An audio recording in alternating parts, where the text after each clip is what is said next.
अस्सलामुअलैकुम वरहमतुल्लाहि वबरकातुहू। Teach the nation channel पर खुशामदीद।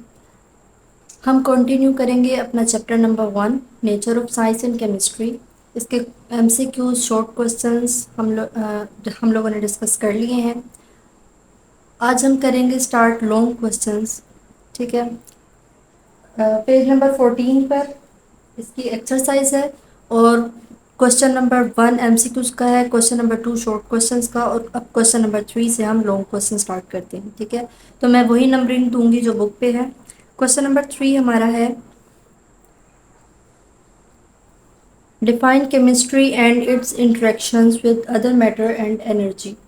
केमिस्ट्री को सबसे पहले हमने डिफाइन करना है, उसके बाद हमने बताना है कि दूसरे मैटर के साथ और एनर्जी के साथ केमिस्ट्री कैसे इंटरेक्ट करती है। ठीक है। इसको हम स्टार्ट करेंगे डेफिनेशन ऑफ केमिस्ट्री से। सबसे पहले है डेफिनेशन ऑफ केमिस्ट्री। ये जो डेफिनेशन है और इंट्रोडक्शन जो हम इसका पढ़ेंगे वो आपकी बुक में से ही है। ठीक है। लेकिन आप लोग इसको पहले समझ लें ताकि इसको याद करने में आसानी रहे। इसके अलावा हम इसकी कोई एग्जांपल करेंगे, अगर वो बुक में हमारे चैप्टर में अवेलेबल नहीं है तो हम उसको खुद से सेल्फ थिंकिंग करके लिख लेंगे। ओके। डेफिनेशन ऑफ केमिस्ट्री है, science that investigates the materials of the universe and the changes that these materials undergo। ठीक है। केमिस्ट्री साइंस की वो ब्रांच है जिसमें हम देखते हैं कि ये यूनिवर्स, हमारी जो कायनात है, वो किन चीज़ों से मिलकर बनी है और ये जो जिन चीज़ों से वो मिलकर बनी है उसमें क्या क्या चेंजिंग्स आ रही हैं। फॉर एग्जांपल, हमने यूनिवर्स को तो नहीं देखा हुआ, ठीक है, इतना हमने स्टडी नहीं किया हुआ, लेकिन अर्थ का हमें पता है कि चाहे नेचुरल थिंग्स हो चाहे मैन मेड थिंग्स हो, उन सब का जो फंडामेंटल ब्लॉक है, यानी जो बेसिक चीज़ है, वो है एक element. Carbon, hydrogen, oxygen, nitrogen, हर चीज़ का जो फंडामेंटल ब्लॉक है, बेसिक जो ब्लॉक है, वो है एलिमेंट। तो हम पहले उसको स्टडी करेंगे और फिर हम ये देखेंगे कि ये जो फंडामेंटल ब्लॉक्स हैं इनमें क्या चेंजेस आ रहे हैं टाइम के साथ साथ। ठीक है। ये हो गई केमिस्ट्री की डेफिनेशन। उसके बाद है इसका इंट्रैक्शन। इसका फर्स्ट पॉइंट है, chemistry deals with the composition, structure, properties, behaviour and changes of matter and energy. Interaction कैसे करती है केमिस्ट्री? केमिस्ट्री देखती है कि जो मैटर है या एनर्जी है, ठीक है, उसकी क्या कॉम्पोजिशन है। फॉर एग्जांपल, हम मैटर की एग्जांपल लेते हैं, वाटर। ठीक है, H2O, वाटर एक मैटर है। वाटर की कंपोजिशन के बारे में पढ़ेगी कि किन किन एलिमेंट से वाटर मिलकर बना है। स्ट्रक्चर, वाटर का स्ट्रक्चर क्या है। ठीक है। प्रॉपर्टीज़, वाटर का बॉइलिंग पॉइंट क्या है, उसका मेल्टिंग पॉइंट क्या है, ये इसकी प्रॉपर्टीज़ हो गई। उसके बाद इसका बिहेवियर है कि किन चीज़ों को ये अपने अंदर डिजोल्व कर लेता है, किन को नहीं करता, ये उसका बिहेवियर होगा। And changes of matter, and changes, और चेंजेस क्या क्या इसमें आ रही है, टेम्परेचर के हिसाब से क्या चेंज आ रहा है, प्रेशर के हिसाब से क्या चेंज आ रहा है। ये सब चीज़ें केमिस्ट्री डील करती है, मैटर की भी और एनर्जी की भी। ठीक है। इसका सेकंड पॉइंट हम लिखते हैं, understanding the fundamental concepts of chemistry help to explain natural phenomena. Chemistry के जो बेसिक कॉन्सेप्ट्स हैं उनके ज़रिए हम क्या करते हैं, नेचुरल फिनोमिना को समझ सकते हैं। फॉर एग्जांपल, एक नेचुरल फिनोमिना है हमारे पास कि जो फोटोसिंथेसिस का प्रोसेस होता है, जो प्लांट्स के ज़रिए होता है, उसमें कार्बन डाइऑक्साइड और वाटर रिएक्ट करते हैं in the presence of sunlight और प्रोड्यूस करते हैं ग्लूकोज एंड ऑक्सीजन। तो अब हम केमिस्ट्री के थ्रू हम इस फिनोमिना को समझेंगे। ठीक है। और उसके बाद इस प्रोसेस को समझने के बाद हम इसको अप्लाई कर सकते हैं और आर्टिफिशियली भी प्रोडक्ट्स को मैन्युफैक्चर कर सकते हैं। राइट। इस पॉइंट को कंप्लीट करते हैं हम, and apply them for the formation of new substances, drugs and technologies। और नेचुरल फिनोमिना को समझने के बाद हम उसको अप्लाई कर सकते हैं न्यू सब्सटेंसेस की फॉर्मेशन के लिए, या न्यू ड्रग्स की फॉर्मेशन के लिए, या न्यू टेक्नोलॉजीज़ की फॉर्मेशन, मैन्युफैक्चरिंग के लिए। ठीक है। ओके, ये तो था हमारा introduction of chemistry with other matter and energy. इसकी हम एक एग्जांपल देख लेते हैं ताकि बात क्लियर हो जाए और हमारा लॉन्ग क्वेश्चन कंप्लीट हो जाए। तो इसकी एग्जांपल है फोटोसिंथेसिस। अभी हमने ग्लूकोज की प्रोडक्शन पढ़ी है, एग्जांपल देखी थी कार्बन डाइऑक्साइड और वाटर की। जो रिएक्शन था in the presence of sunlight produces glucose and oxygen, ठीक है। तो हमने उसी को अब थोड़ा सा एक्सप्लेन करके लिख लेते हैं कि फोटोसिंथेसिस में हम कैसे देखते हैं कि केमिस्ट्री मैटर और एनर्जी के साथ इंटरेक्ट कर रही है। Chemistry interacts with light energy from the sun, water, and carbon dioxide to produce glucose and oxygen. Chemistry क्या करती है? इंट्रैक्शन बताती है सनलाइट का, वाटर का एंड कार्बन डाइऑक्साइड का, और ये तीनों चीज़ें क्या करती हैं? ग्लूकोज और ऑक्सीजन को प्रोड्यूस करवाती हैं, ठीक है। ये था हमारा क्वेश्चन नंबर 3, लॉन्ग क्वेश्चन का आंसर और उसकी डिस्कशन। अब हम देखते हैं क्वेश्चन नंबर 4।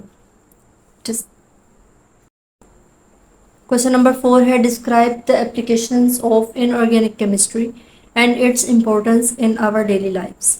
सबसे पहले हमने इसमें इनऑर्गेनिक केमिस्ट्री की एप्लीकेशंस बतानी है, ठीक है, जो आपकी बुक में दी हुई हैं। उसके बाद हमने बताना है कि हमारी डेली लाइफ में इनऑर्गेनिक केमिस्ट्री कैसे इम्पोर्टेंस रखती है। क्वेश्चन स्टार्ट करते हैं with the definition of inorganic chemistry. Inorganic chemistry is a branch of chemistry that deals with elements and their compounds except organic compounds. Inorganic chemistry में हम उन तमाम कंपाउंड्स और एलिमेंट्स को डिस्कस करते हैं जो ऑर्गेनिक इन नेचर नहीं है। और ऑर्गेनिक कंपाउंड्स होते हैं जिसमें कार्बन और हाइड्रोजन का कोवेलेंट बॉन्ड मौजूद हो, ठीक है।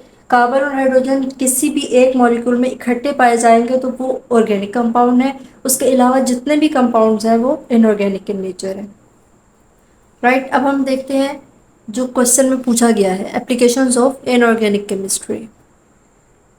एप्लीकेशंस ऑफ इनऑर्गेनिक केमिस्ट्री में जो आपकी बुक में एग्जांपल दी हुई है वो है लिथियम आयन बैटरीज की, ठीक है।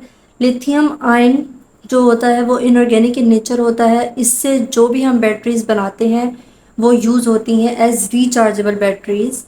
रिचार्जेबल का मतलब है हम उनको दोबारा चार्ज कर सकते हैं, ठीक है, जैसे कि टॉयज़ में होता है, बच्चों के टॉयज़ में, या फिर जो हमारा आजकल ब्लूटूथ के जो आ रहे होते हैं स्पीकर्स वगैरह, हेडफोन्स, ठीक है, जो ईयरबड्स होते हैं, वो सारी चीज़ें जो हैं उसमें लिथियम आयन यूज़ हो रहा होता है। तो देखते हैं कि रिचार्जेबल बैटरीज कहाँ कहाँ यूज़ होती हैं। लिथियम आयन बैटरीज की 5 जगह पे हम यूज़ देखते हैं। इलेक्ट्रॉनिक्स में, यानी इलेक्ट्रॉनिक्स में हमारी वो सारी चीज़ें आ जाती हैं, लैपटॉप, मोबाइल वगैरह, ठीक है। टॉयज़, वायरलेस हेडफोन्स जैसे कि हमने अभी तज़किरा किया है। इलेक्ट्रिकल व्हीकल्स, ऐसे व्हीकल्स या ऑटोमोबाइल्स जो कि इलेक्ट्रिसिटी पे चलते हैं। स्मॉल एंड लार्ज अप्लायंसेस होते हैं जो हम घरों में इस्तेमाल करते हैं मोस्टली, ठीक है, इलेक्ट्रॉनिक्स की जो चीज़ें होती हैं। इलेक्ट्रिकल स्टोरेज डिवाइसेस, यानी कि फॉर एग्जांपल जो हमारी यूपीएस की बैटरी होती है वो एक इलेक्ट्रिसिटी स्टोर करती है बेसिकली, उसमें भी लिथियम आयन यूज़ होता है। ये तो थी applications of inorganic chemistry. Let's discuss importance of inorganic chemistry in our daily lives. Importance of inorganic chemistry in our daily lives.